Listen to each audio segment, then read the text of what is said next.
This is the final tier list. Usually we do weekly episode tier lists based on how I felt about it. And now, before we head into the new summer animes, a couple of them dropped today, so you can expect like 3 of them. I'm kind of late. 2 of them like dropped yesterday. 1 of them dropped today. It's a bunch of like isekai and fantasy stories, so look forward to that. Before we do that, let's do one final tier list and how I felt about this anime in spring 2026. Overall, my sentiment about this season was, this is pretty hype.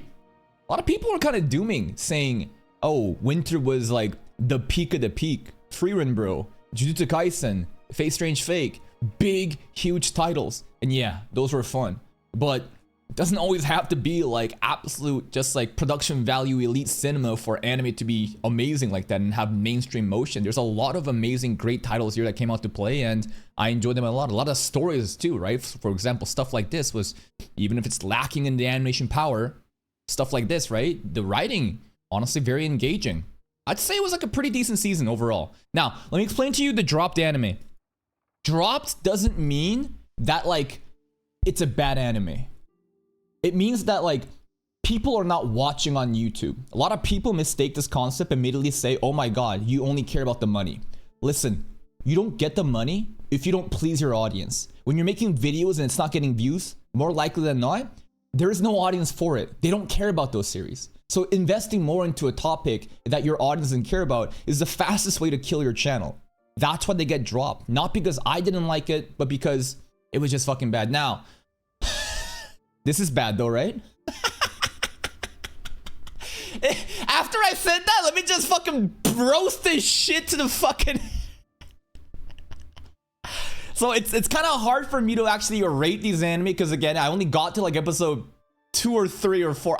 Honestly, like we got halfway through this. This is like 3 episodes and this got dropped because it's fucking Tveit and they started to veer off from the main storyline. The only reason this anime was watching was to just see the fucking story, right? Because the animation is fucking garbage. Now I hear that they came out and did some like amazing key animations here and there, but I hear that it still ended fucking asshole. This was dropped because of unfortunate, copyright issues, but I still think that this was a very mid, cozy shonen. The Ogami stuff, maybe the mystery about him turning back into an old man was kind of interesting, but overall, I don't know. There was something missing, even though it felt like it was trying to be one of those like classic shonen titles that everyone would love. And this is diabetes. It's voyeurism. I watch this shit and I feel sick to myself because it's like, holy fuck. This was so bad. This is genuinely ass. Like, I could not believe how fucking bad this anime actually was. Now, the production value here and there, the key animations again, was kind of lit. The fight sequences. I fucking hated the background art though. The compositing is just fucking like, I don't even know how to describe it. You'd have to go and watch it. It's just like grainy orange fucking soda filter in the background. It's just like, ugh. And then the writing, the character like stories, maybe it was meant to be stupid as fuck in order for them to develop, but I'm sitting here watching being like, this shit ass. These source material readers were so disappointed too because the pacing was all fucking dog shit. I don't know how it turned out, but it only also got kind of hyped because of a Hitler reincarnate, right? Which is honestly like, if that's the best thing you can do with your show, that's kind of tragic. And Akane Banashi, I don't really have a rating for this. If I was to rate this compared to everything else here for production value, it's probably like the best, right? It is genuinely like a stunning, visually engaging show despite it being a non-action anime, right? This is Rakugo, Japanese poetry in motion. But here's the thing, the setting, this is way too niche. Trying to sell Rakugo, like it is impossible to react to this. I felt sick to myself trying to react to this in episode 2. And I'm sure I can react, but it's just like, first of all, you have to already know the premise of these Japanese folklore stories. They're not gonna, this is not like them trying to explain the story. They're trying to show you highlights and how that can be really fun in like a shonen way, the aura farming. Constant schizo monologue of talking to themselves, and I'm just like, I don't know. It was just not for me. It was unfortunate. I was very excited for this, but honestly, before that I even started, I knew that like a story like this would never do well on YouTube. It's way too niche. Rakugo, like how the fuck do you sell an audience about Rakugo? I have nothing against the anime, but it just was not a good match. I can't really rate these animes again because, you know, I haven't finished it, but if I were to kind of place them where I felt for sure these 5 animes belong where they are, Akane Banashi, I got no clue. All right, let's start rating the animes that we actually finished. I'm not gonna put anything in grade immediately. We're gonna stage it. Sorry, I'm not gonna put anything at peak immediately. We're gonna stage it at greats as the highest, and then by the end, we'll promote them to the top. I would definitively say Nippon Sangoku belongs up here. Akane Banashi, I'm sure was underrated. This too, underrated. And I finished it. I love this story. Now, the setting again, really hard to sell. There has never been a single time where an anime has been based in like old time Japan, or hey, this is basically like future but old Japan. You know what I mean? Due to the like nuclear fallout. Like anytime you have these like feudal Japanese settings, like Elusive Samurai, for example, Rurouni Kenshin, so many others. I'm not saying that the story's like the same, but that setting is a disaster recipe. There's never been a single time where that appealed to the international audience, I guess. This shit's really only for Japanese audience in that kind of setting. The politics and the diplomacy, though, that was really interesting to me, right? It was a very conversation, story-driven drama politics anime, and this is a textbook example I would give when I say production value is not limited to Jujutsu Kaisen, Solo Leveling. So many times people will ignorantly try to label shows that are action heavy as, well, yeah, that's where the production value is, and they say that whenever a show is like this, like this, even this, right? Suddenly, like, oh no, like we are completely immune to production issue, what's a criticism, just because this is not action and it's supposed to be, you're supposed to enjoy the story. No, you are so fucking retarded if you still believe in this. It is a propaganda sent by these people, insecure losers who are often just overshadowed by the mainstream big titles of battle shonen that appeals to the widest demographic. Of course, there's going to be more animation power necessary for those action sequences, but production value, again, is not limited to that. Look at the scenes and look at the voice acting, the soundtrack, the cinematography, the camera angles, the transitions, the way that they are presenting the story. This is all production value that adds up to this vague, abstract concept we know as direction. And god fucking damn, this could be the best directed anime of this season. Every conversation, every scene so engaging, so compelling. It's not just scenes of PowerPoint presentations of mouth just moving. Just look at the visuals, look at the imagery, look at the metaphor, the algorithm, the symbolism, all that and more. The characters too. Aoteru Misumi is such a giga chat. I love the way that he is so locked in and he never gives up, even at the final end, bro. It started with his fucking wife being beheaded. It ended with him being imprisoned. But now he realizes, looks like we can't do shit if the piggy's still here. And season 2 announcements there. I am so excited to watch season 2. The finale was shocking. Lord Taira, what a compelling villain. The characters in this show truly shine. Like Ryumon, Kaku, them, like even Wajima, right? Like every episode fucking hit. There was no L episode. Every episode felt like there was intention and it did not like lack some sort of like pacing issues or had pacing issues or lack some sort of soul. Every episode mattered. Amazing anime. Honestly, I don't think it's that crazy to label this a 9 out of 10. Based on production value alone, shit, this could be easily 9 out of 10. It's one of the best produced animes. And then after that, how much did you actually care about the story? Which is, again, independent from production value, but it's anime. We're just rating how I felt about it. Story alignment, personally, I love the politics. I love how they also set up for the blow stuff and whatever that's going to happen in future. Absolutely Studio Kafka cooked. Elite anime. Another anime that I would kind of compare immediately after that could be Marriage Toxin. And I'm going to put it here. I have a feeling this will get promoted up to great by the end of the tier list, but let me just bring you just kind of this to make you understand. So this anime is a weird one. I think this anime was literally like the pilot episode. I said this is the most, like, the best first episode Like, standalone first episode, the theme of love handles so well, rather than loving in order to reproduce to, you know, provide like extra like soldiers for your clan. What is love really about, right? The action sequences are hyped. The comedy, the bizarre comedy was hitting. I loved it. A lot of people loved it too. The trap femboy, you know, allure also, people were on board, but god damn did this shit fall off. And I think there's a myriad of reasons. I think that many people did not give a fuck about Himeko or Shiori. I think people cared a little bit more about Kimie, but there's some other stuff beyond that that people didn't really care about. The action and the romance, it's hard to kind of juggle both. In the first episode, it did pretty well. In the second, third episode, it might have done pretty well. But at some point, people started to realize, do I really care about this? Definitely the fall off happened during the Shiori arc. And that's when I realized that the pacing was off. The Himekawa arc, the Dolphin Girl, the pacing was pretty damn good. The bizarre comedy was hitting. The sense of direction for the comedy and the enjoyment was there. And then the Shiori arc, the Sound Master, there were some episodes where it's awkward. It's like very awkward transitions where you're like remember the Sound Master episode where he made the violin and then it ended? And the next episode, it was fun. But the episode after that was the Shiori finale with the cinematic Sakuga. That like layover, ooh. It kind of happened for the Kimie episode too. The pacing, odd. Characters, questionable. Identity of romance slice of life or battle shonen. Splitting the audience. Some parts of the audience only coming out for certain parts. That's kind of what I saw with Marriage Toxin. If we look at the overall... Let's look at this. Come on. Marriage Toxin. Look at this shit. Right?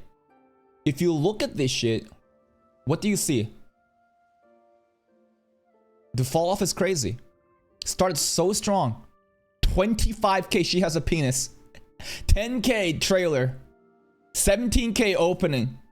14k, 8k, 6k, 5k, 7k. And you know what? It was still kind of there, right? The key animation for Shiori still, but something really changed right here. This is the part where Kimie gets introduced. It's kind of interesting. And then what happens? The pacing is odd. We invested 1, 2, 3, 4, 5, 6, 7 episodes. Pretty much half the season. That's kind of crazy. 1, 2, 3, 4, 5, 6. 1, 2, 3, 4, 5, 6 episodes. That's kind of insane. I feel like Bugmaster episode was kind of like where it hits a lot, right? This type of standalone episode where the Bugmaster wedding, I know that a lot of people may not have cared about it, but I thought this is kind of where it shines the most, as well as the finale, where it's handling the more slice of life and the romance stuff. I still think it was probably a great anime, and I'm probably gonna put it up there. In fact, I'll put it up there for now. I feel like it still deserves it. Studio Bones absolutely went out and delivered the quality of the animation. But for the other reasons mentioned, I don't know. I still want to give it like an 8 out of 10 at least though. 7.5 to 8.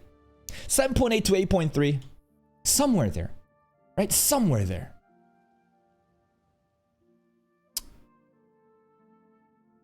Liar Game, I think, is an anime that does belong in good. It truly is limited by the production value. It is chopped. It is outsourced. It is the classic Madhouse outsourced anime where you think that in-house staffers are going to work on this. Nah. It's really chopped. The story is absolutely carrying. However, if you think that this is great animation, you're not thinking about animation. You just love the manga. You just love the story. Go read the fucking manga then. I'm rating the anime right now. And the anime, man, the beginning was such a struggle. It was a hurdle. But the more that we watched, the more that I got into the story. Because again, the story does matter. And right now, Marriage Toxin and Liar Game, there's a weird... Like... This is the first time I've seen an anime reaction that actually ramped up. Do you know what I'm saying? So if most anime just fall off.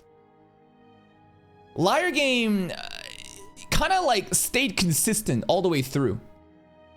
And I believe the reason for that is it's a hardcore audience. This is a legendary manga. Even my like hairstylist who's Japanese knows about Liar Game. She's like, oh yeah, I heard about that when I was growing up. It's like a legendary series, and I think a lot of people appreciate the story and they know it. And this is basically an instance where you have a hardcore audience. This is an anime not for the tourists, but for the hardcore audience that actually love the manga, and maybe some that actually love the mind games. And you know what? It's very fun to watch. I would rate this anime 7 point something out of 10. It's not an 8. I can't give it an 8. In order for something to reach an 8, you have to at least meet this requirement. The production value must be polished. It has to be polished like that. Minimum. Because I'm rating an anime. I'm not rating the story.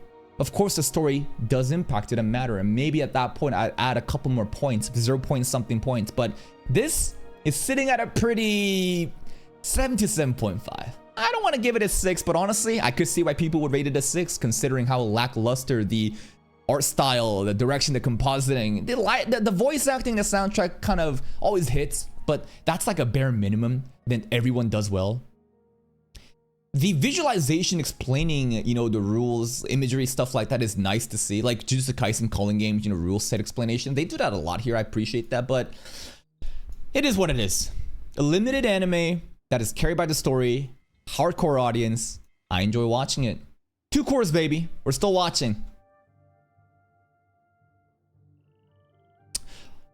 What's an actual mid-anime here? I genuinely don't think any of these animes are mid. Because if there were, it'd be these animes, right? I honestly don't think anything would go in mid. But I would put Kill Blue in mid, though. I think I've seen enough of Kill Blue to put that shit in mid. Don't say that I'm a tourist. No, I was the only goddamn fucking reactor for this series. I put my heart out. But unfortunately, Kill Blue did not pour its heart out to me. A lot of people felt that it was very scuffed, very weird, chopped, pacing, awkward, I don't know. It's just kind of mid. Barbarian, I think, was mid too. This is actually fucking trash. These are probably trash too. I've dropped / I can't really rate. You know, I can't really rate. These ones, I'm gonna spare these two. But yeah, nah, y'all deserve to be in here, bro.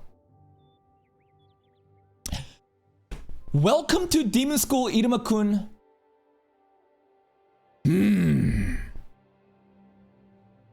This is probably gonna go to top of good or barely in great. Iruma-kun is in season 4 right now. I watched season 1 to 3 without really understanding production value. I just watched it because it was a cozy show to watch. But now that I'm watching, trying to understand more than the story, holy fuck, it is stiff. And the saddest part is seasons 1 to 3 was apparently even more stiff. This is actually the best it's ever been. Iruma-kun season 4 is actually the best that it's been right now. The music festival, I think, actually popped the fuck off. I think it actually did. Like I was amazed. Just off of that, I feel like I have to put it up here. Like, Core 1 Music Festival. Right now, we're doing a lot of slice of life bullshit after party stuff that many people don't care about. I understand. But when I think about the highlights of Iruma-kun in Core 1, that surprised me. The rotoscope choreography was pretty nice. The song, the music, I mean, that was the focal point of it. And not only that, afterwards, the 6 fingers pulling up. Oh my fucking god. Azaz and Kiriwo confrontation. That shit was actually hype. Person Soy has been a character that's been set up for 3 fucking seasons and finally pulled and it came out to develop. And what a beautiful development it was. I gotta put it in great. This, yeah, it's like, it can't really make it up to 8 just yet, but a high 7.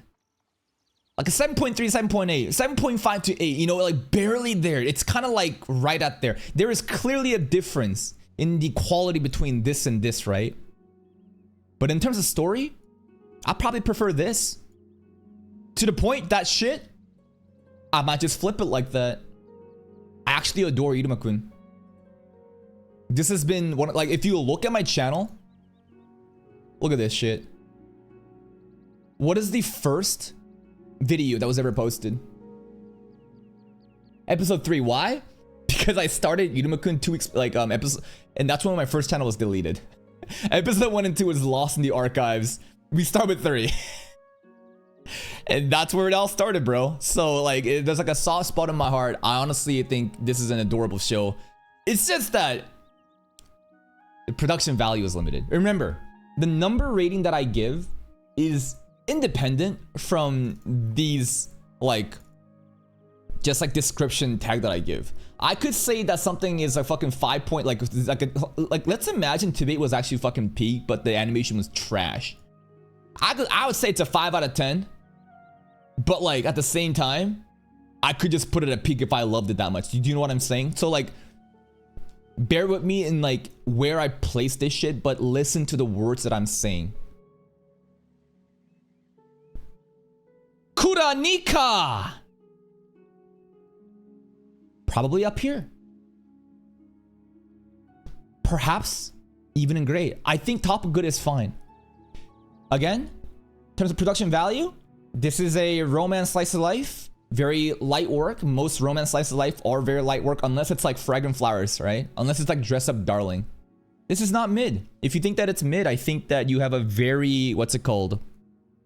Poor taste in anime, as you cannot judge the actual like animation nor the story. You just don't like the characters or whatever, and you don't like the themes presented. Like objectively, if you look at what this anime accomplished, it was amazing. First started off with the hook of it being low-key trashy slice of life rom-com. One of those like mid JC staff, you know, like rom-coms that we would consume. I know it's not JC style, I just say it. The drama, the nuclear drama in the beginning was spicy. It was so fun. The Umi, oh my god, a nuclear fallout, and then the development that happened, pretty damn good. It's not stalling. Every episode was heated, intense. And once that like girlfriend drama stopped, the parents and the family drama and the divorce arc, like that's a very mature theme that was handled extremely well. I've never seen an anime actually try to like go out of their way to handle these kind of elements in this type of story. I think that to me was unique. I think that this anime actually handled those things very well, but however, it's still very limited in the presentation, right? It was like a 7 out of 10 production value, like a 6.5 to 7, right?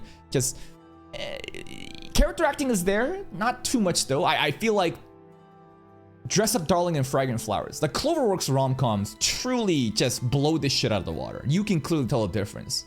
That's why I'm gonna put it at top of good. I think it's perfectly fine. It's a 7 point something out of 10. Perhaps that if you love the story so much, maybe you push it to an 8, but yeah, it's like a 7 point something. I put it up here. It was a fun watch. A Sentence of a Bookworm?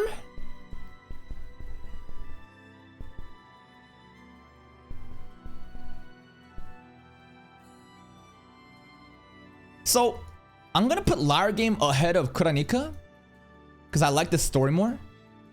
In A Sense of a Bookworm, I'd probably put it in between. You know what the craziest thing is? This low-key might be better produced than this. Wiz Studios came out and actually like delivered a different type of Ascendance. It's like a reskin, nothing like too crazy. We haven't seen enough to confidently say how much of an upgrade it was because we haven't had those crazy action animations just yet. Very brief moments, like Ferdinand Zweihander moment with the Goltze, right? Overall, the compositing looks better. The art style some people don't like. I think that they tried to really stay with the old formats, right? Because this is season 4 again. The story is abysmal, though.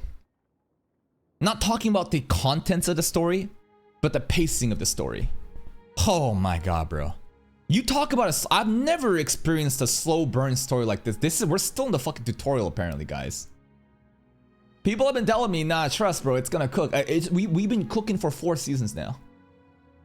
And we still not at the Royal Academy arc. We like, it's actually insane how slow the story is. But I still like it. I like the setting. And I like the political factions that they're introducing. And it's getting more interesting. There's some moments where it really popped up this season. Whether it be the Ferdinand, you know, music performance. That was really fun. The troubles with the Goltze and the Monster Expedition was kind of fun too. Very short-lived though. And the politics and the faction wars happening, succession war, that's getting more interesting. But I just needed to really, goddamn bro, I need the story to really just lock in and go, because I can only take so much of, hey, let's meet the Gutenbergs, let's make book, yay, you're Gutenberg now, all right. Oh, what's up, Benno? Yep. Merchants, yep. Yep, oh, yep. Meet the family. It's just, I don't know, bro. I need more meat. Like, what frustrates me is this story is capable of giving me that content, and I'm thirsting for it. Yet, it's not giving me the story that I want. It's really taking the long scenic route, and it frustrates me at times. Still, I enjoy it. 7 point something out of 10. I put it right there. I think I enjoy Lara Game Story right now more than Ascendance. But I think I enjoyed Ascendance more than Kuranika.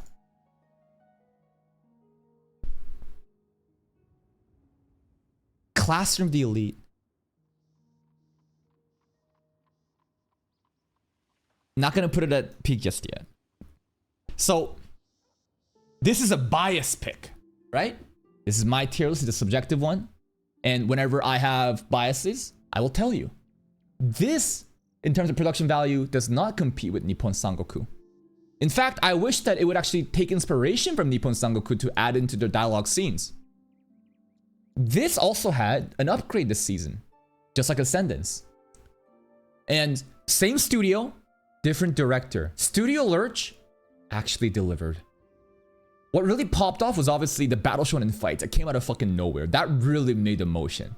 This arc was also insane. In terms of like what I enjoy in this show, Koenji popping off is what I expect, because he never does anything. We got that. Koenji actually tried and he won. Like, from the beginning too, that first 4 episode debut with Hosen arc, that was amazingly done too. I think that there are absolutely some odd episodes, pacing issues, just like how I mentioned in Marriage Toxin. I think during the beach arc, right? The island arc, there was absolutely some scenes where it just felt like, what are we doing? You know? All right, Anakoji went here, and we're at this squadron, and we got points, and okay, next. You know, there were some moments where it was kind of odd. But still, I think that this is the most complete Classroom of the Elite that I've experienced all seasons 1, 2, 3, and 4. So many people complain about cut content and their lack of pacing because it's rushed. They added extra episodes, and the quality, I think, was pretty consistent throughout. It's still not like the pinnacle of direction and conversation storytelling, but I just love the story because of how corny and cheesy it gets, yet that's what I love, and I don't take it too seriously. Anakoji thinks he's so tough with the monologue on Nanase too. The freshmen too were such a delight, right? New characters, Hosen the gorilla, he was really fun. Scary, menacing. Nanase turned into a golden retriever after she changed pronouns a couple times, being possessed by the ghost of her dead boyfriend. That was fun. Ichika, such a menace. Yagami, Utomi, and you know, Tsubaki, still have to see more from them, but overall, like, I'm loving this new upgraded version of Classroom of the Elite, and I can't wait to see more, because obviously we're getting new season 5, baby. Absolutely. Probably next year or so, right? It's gonna be so fun. This, my biased rating is gonna be a 9 point something out of 10, because I'm just gonna glaze it to the top. But objectively, it's an 8 point something. Probably like a low 8 too. Is it really a high 8 if I think about, like, again, animation? No, right? It's like 8.3, I think, is a safe bet. However, to me though, I'm putting that shit in peak. I don't care. It might be my favorite anime this season. Fuck, I love it so much. Next up, okay, Lord of Mysteries is an interesting one because it's kind of like, it came in with the 3 episode, right? It's not really fair to compare this with the others, but I'll probably place it right here. I love the story. I'm locked into the world of Beyonders. The comedy of Lord of Mysteries, I realize I fuck with it a lot. I love the slice of life comedy in Lord of Mysteries. The characters, I don't even know if they're trying to be funny. Like Duke Negan aura farming with his wine glass. Like, are they trying to be funny? I don't know, but I love it. There's so much fun moments for me to just talk about. Sushi moments too. Chilangos and the Creeping Hunger was such a highlight reel of showing different Beyonder powers. So fucking hype. Klein lampooning, fooling everybody himself too. You know, fucking Aldra witnessing a fucking angel descend, and he's like, oh my god, the fool really does have a blessed like that. Overall, it's just reminding me again of how amazing this series is, and I can't wait for season 2 to return soon. It might happen this year, and if not, hey man, we're already halfway through the year. And season 2, have you seen the roadmap? Have you seen the length of the episodes? Episode counts? We going like triple platinum in season 2, okay? This is the prime content. Also, shout out to Derek Berg. Shout out to Derek Berg in the land of the, you know, Forbidden God, the City of Silver. God fucking damn, that shit was some Dark Souls hype. Witch Hat Atelier.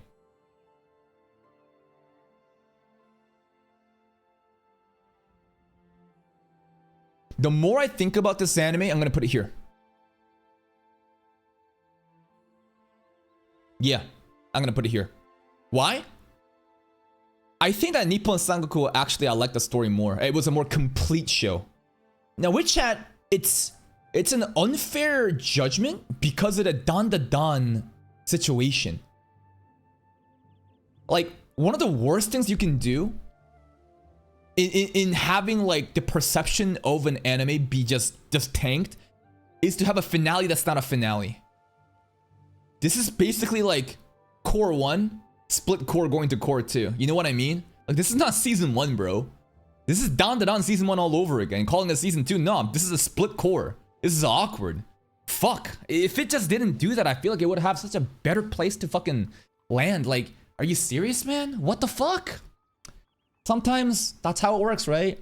There's obviously a lot of issues behind, you know, bug films and the scheduling perhaps, but the story elements too.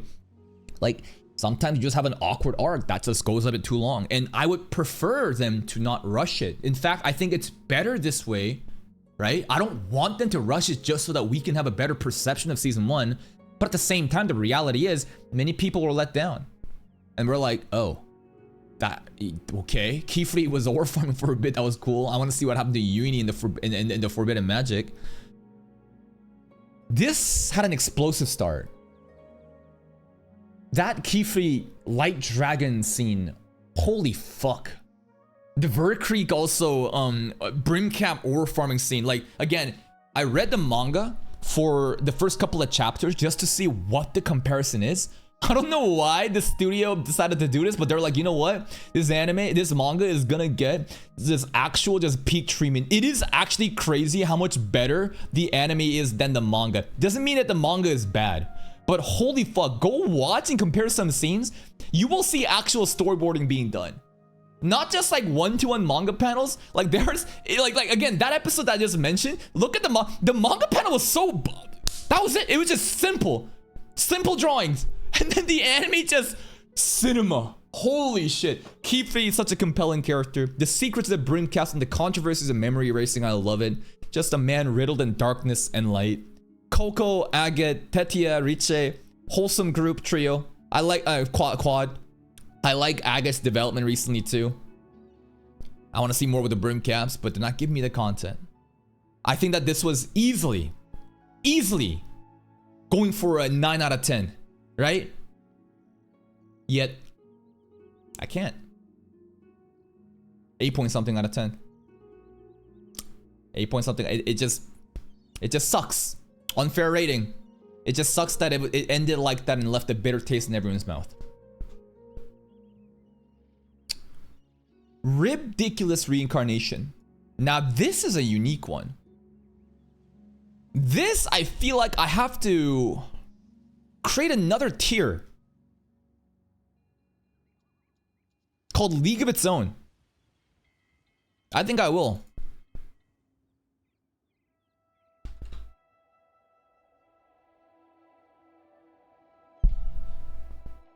Now it kind of feels like a DEI category, like a participation ribbon. It's like, oh, congrats, you did something unique.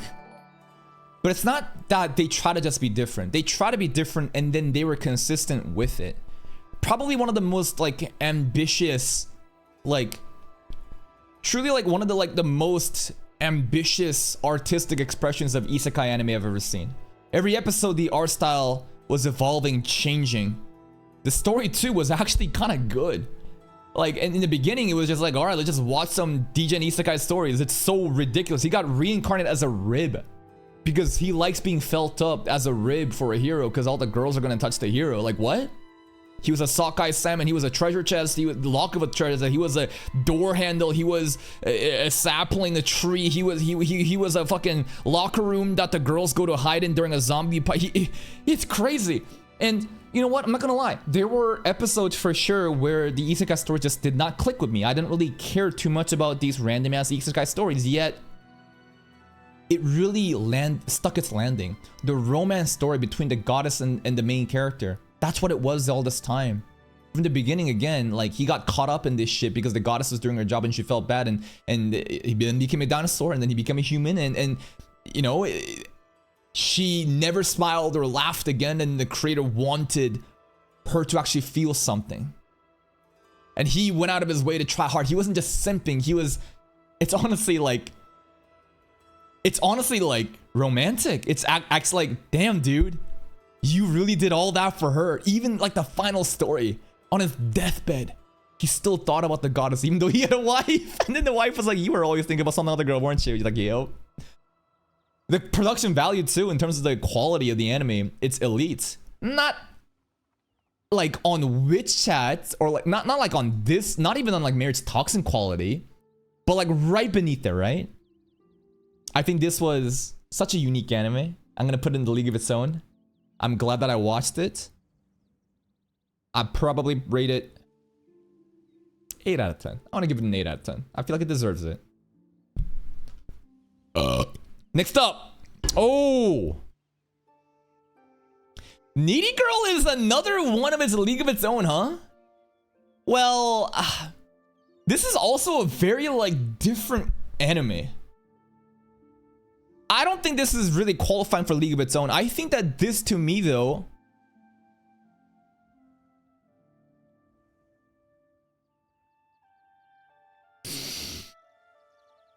I can't believe I'm doing it, but I'm doing it. Yeah. Above Witch Chat for me. Like, what it accomplished in that season, again, many people will shit on the show because it's too different. It's too abstract and they cannot understand it. And rather than trying to be media literate and trying to understand the subliminal messaging, the references, and the story, they become frustrated because they're retarded, and then they project the retardation onto the show and say it's trash. That's what I see online. To me, this is one of the most relatable animes because of the nature of the story. Streamers, mentally ill streamers, and the parasocial relationship they have with their audience. The pros and cons of it. The first couple episodes, so fucking good. And then, it kept delivering. The Karamazov, introduction, very ambitious. Kind of crazy Kachi's not here. Kachi got excluded from the promo pig. Womp womp. But I really think that they handled each character arc really well. And then set the stage for this big competition where, man, the music festival, the fight scene, the battle Yuri went so hard. Lollipop ends up saving, the biblical references of just fucking Judas and Jesus Christ. You would never expect that, right? But there are so many, like, these little nod to head and references to biblical lore and so many other popular media, culture. And I think that it just really stuck its ending by the end. We showed the bad ending, and we showed the good ending, and we showed the unlimited possible endings of how K-Angel, went off to basically save the otaku that was dead, right? It's just, what an ending. What a season, what a story. My favorite episode probably still is Nechka episode. The backstory with her was so good. Not only that, that episode in the bar, it was like a confrontation and a duel, like a subtle duel between Ame and Nechka, the only girl that could actually tell who K-Angel was, right? Lollipop couldn't. Michika couldn't. Nechka could. That episode, I think, again, you talk about conversation-driven drama storytelling, really well done. I think that this anime, it's like one of those monogatari French, okay. We need another tier. French film ass anime. I noticed that every season there is this category, bro. I don't know. It's the French film anime. Why do I say that? French film cinematography is directed in the way that you see Monogatari being done. The constant cuts, the random assets being shown. It's not random, there's meaning behind it, but I'm just trying to like reduce it down to like a common couple of things that you could understand. You know what I mean? Shibo Yugi was just like that too. You could call it pretentious, you could call it performative, and for sure I understand why you would think that. It's definitely different type of storytelling, right? But still, this is a French film ass anime, bro. Straight up. I would still though put this right here. I would. I think I enjoyed it more than Witch Chat. But Nippon Sangoku, that shit was fucking peak too. Alright, we're down to the last 4. Let's see. Demons.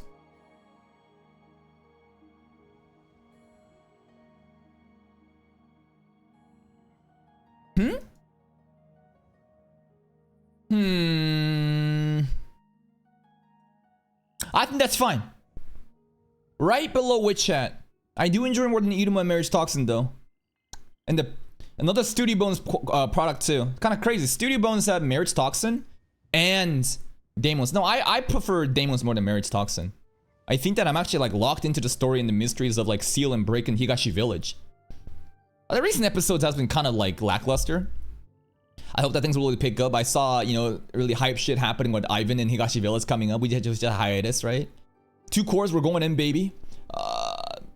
This honestly just makes me want to watch Full Metal Alchemist. Like straight up, like one day we're gonna watch Full Metal Alchemist Brotherhood, man. But like, what do I say? It's I think that this anime actually, it's solid. It's consistent. Even like the exposition and the background telling, I love it. The characters, how much do I like him? I like the Kakemori clan people. I don't know if I'm totally sold on Yuru and Asa just yet, but I think there will come a big moment where like one of those emotional, like remember when she hugged him? Like I'm like, okay, I think there's gonna be a big emotional moment in the future where I'm becoming more solidified with those 2 main characters. The pairing Daemon's concept is pretty cool, the powers, right? It's just solid. It's just like a solid action anime that has a lot of cool story mystery elements too. And the quality is, again, Studio Bones quality. Love it. Now, why the fuck isn't Nakamura coming out to do this? Maybe Nakamura did do this already. I don't think I remember a key animation from him though. Nakamura came out to do some crazy shit on Marriage Toxin. You would think that like, this would be the stuff that they would want to pour effort into, right? As like a respect and an homage to Full Metal Alchemist author. But what do I know? Tensura.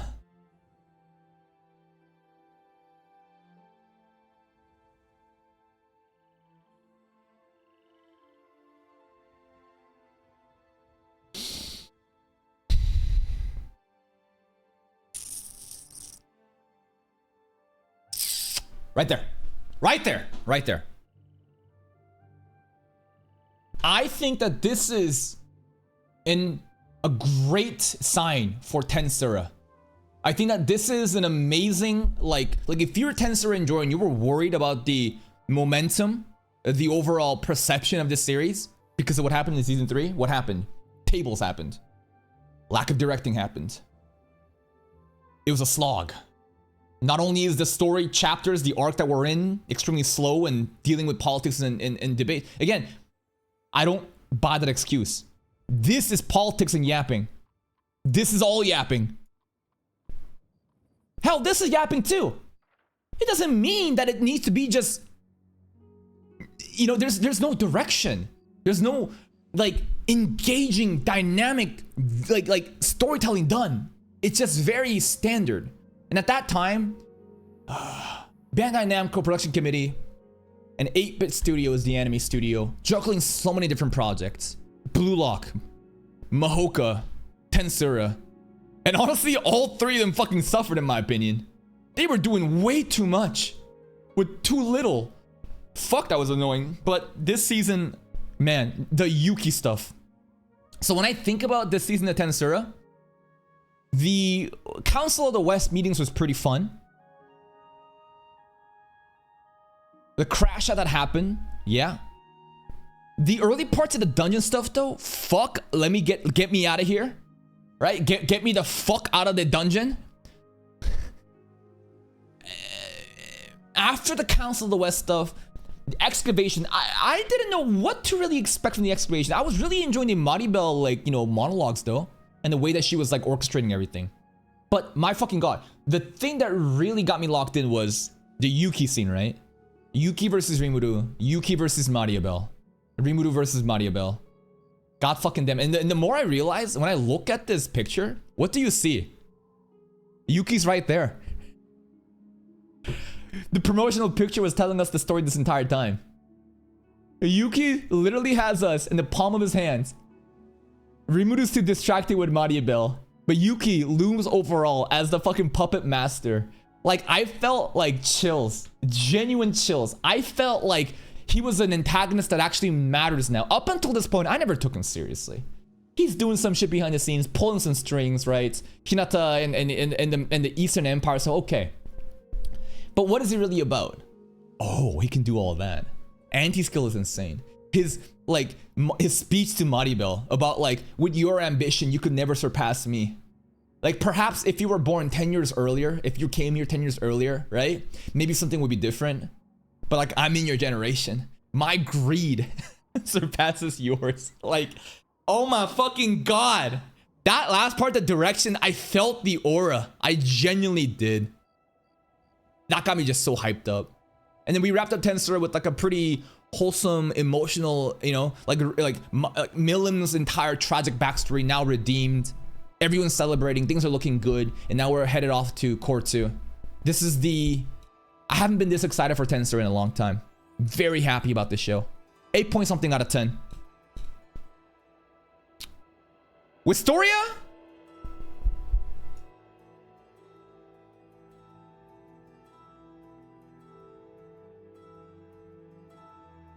I'm gonna put it for Clash of the League. Dude, Wistoria is so fucking good. Like, this is the action anime of this season. But just because you do action doesn't mean that it's gonna be amazing. It's not just gonna have aura immediately.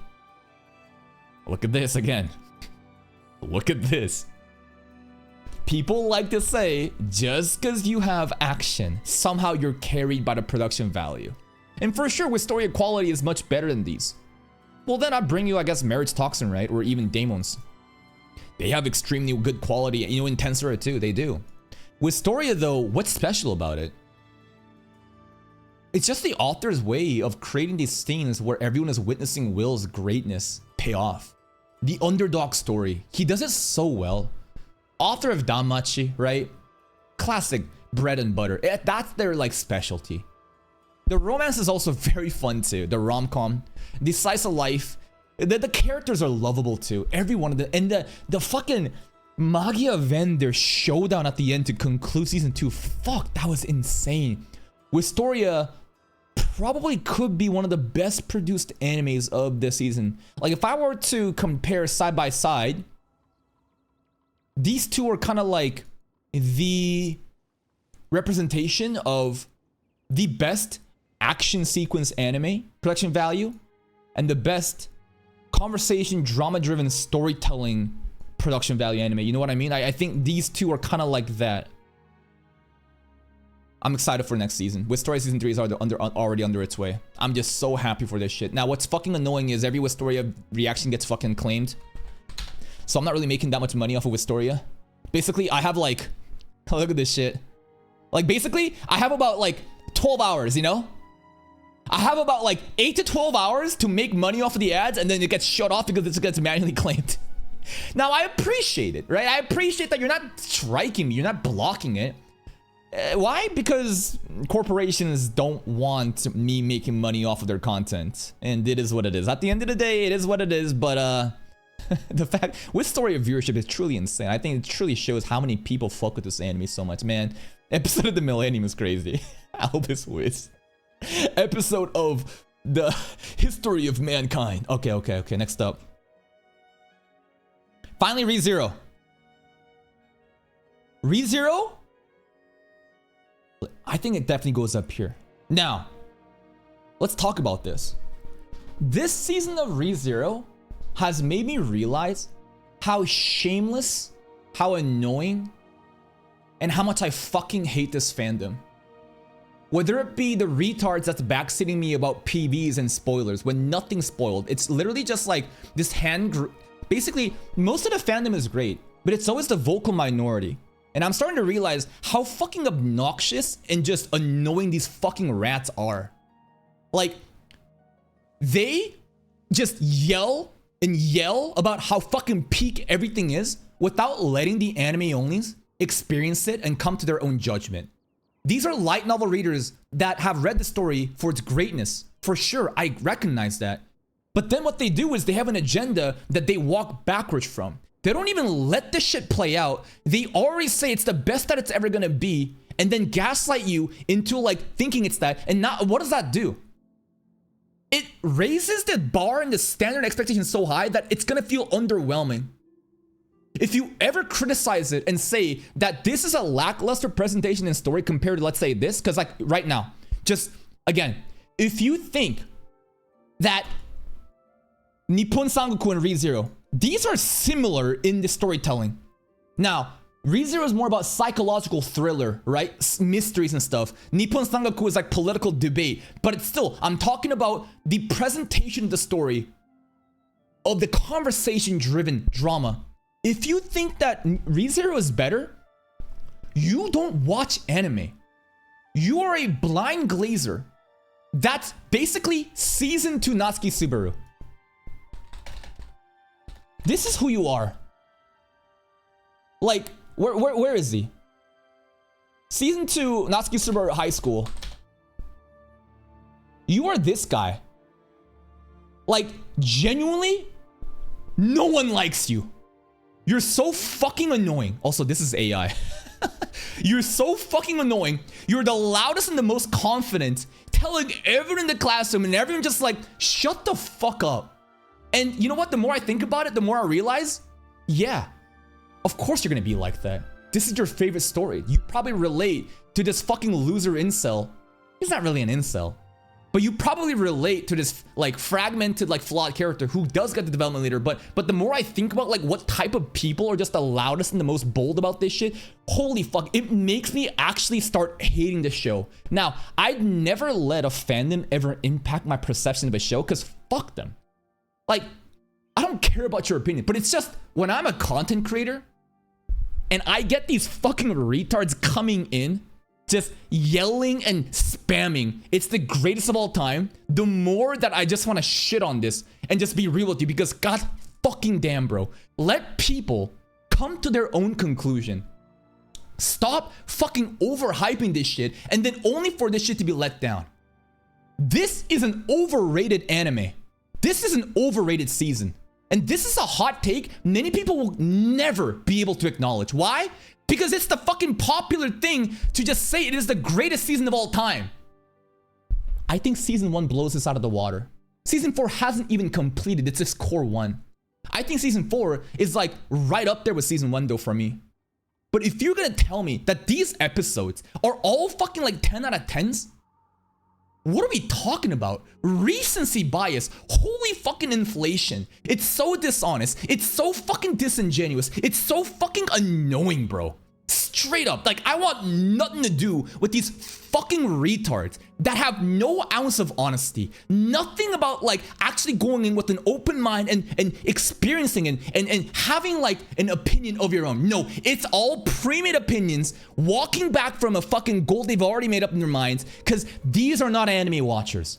These are just blind fucking glazers. Their only story that they consume is this, and they could never appreciate anything fucking else.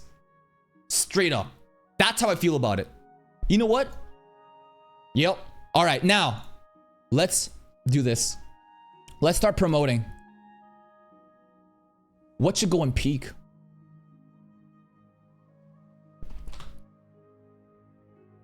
For sure, these. For sure these. Fuck it, I'm putting this up there. It's so much fun to me too. I think Tensura is the breaking point. I think that easily...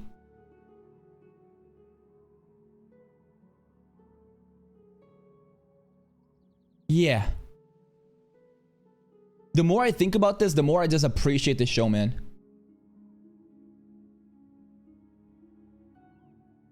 I think that this is a pretty good place. Let me think about some of this stuff too. Hold up. So these were trash. These were honestly mid. These were good. Ridiculous Reincarnation gets a league of its own. I think that Iruma probably is like suspicious here. Like it's pretty high up. But again, it's not just based on production value. It's based on like how much I fuck with the story. And I think the music festival was special. I think the music festival makes it like it deserves it up here. Now, you're gonna say, what about our music festival? Listen, I love the Ferdinand, you know, slice of life comedy. I love how the aunties are all, you know, passing out. I get it. But if you're gonna tell me that the Ferdinand performance was the same or higher than the music festival, come on, man. That's dishonest, right? You're not even watching this show. I think that this is a pretty good tier list for how I enjoy these animes. Yeah, I think I like it. I think this is pretty damn good. Am I missing anything? I don't think so. Peak, great. League of its own. Good, mid, trash. Dropped, I can't really rate. Yeah, this is spring 2026. I pour my heart out as I always do for these animes, and I hope that you guys enjoyed. And now, it's time to go to summer, baby.